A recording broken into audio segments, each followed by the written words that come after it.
Mga kabaka, ang magandang fattening ay hindi bigla. Ito ay hinahanda bago pa man mag-umpisa.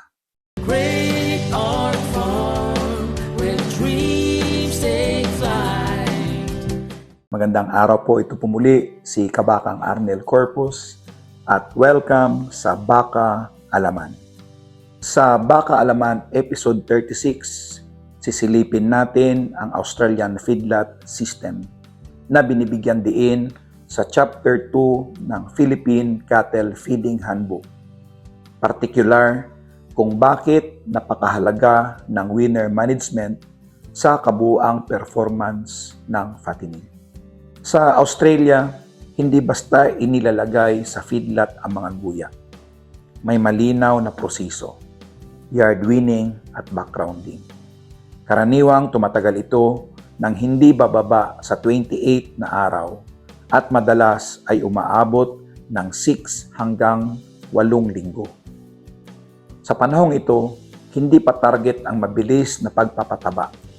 Ang layunin ay pag-adjust. Inaayos ang rumen, inaayos ang feeding behavior, inaayos ang katawan para maging handa sa mas mataas na energy diets.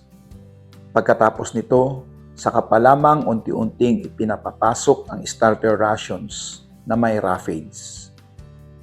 Sa yugtong ito, ang diet ay karaniwang may 14 to 20% crude protein. Suportado ang frame growth at rumen development. Mahalaga ito dahil kung mahina ang pundasyon, hindi nagiging maayos ang susunod na yugto. Kahit gaano kaganda ang finish ration, kung mali ang simula, mahihirapan pa rin ang resulta. Ito ang dahilan kung bakit ang Australian system ay nakatuon sa preparation, hindi sa pagmamadali. Ang kita ay hindi hinahabol sa simula. Binubuo ito ng maayos.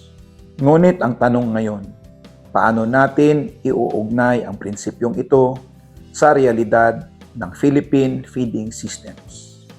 Yan ang susunod nating pag-uusapan. Mga kabaka, ang magandang fattening ay produkto ng magandang simula.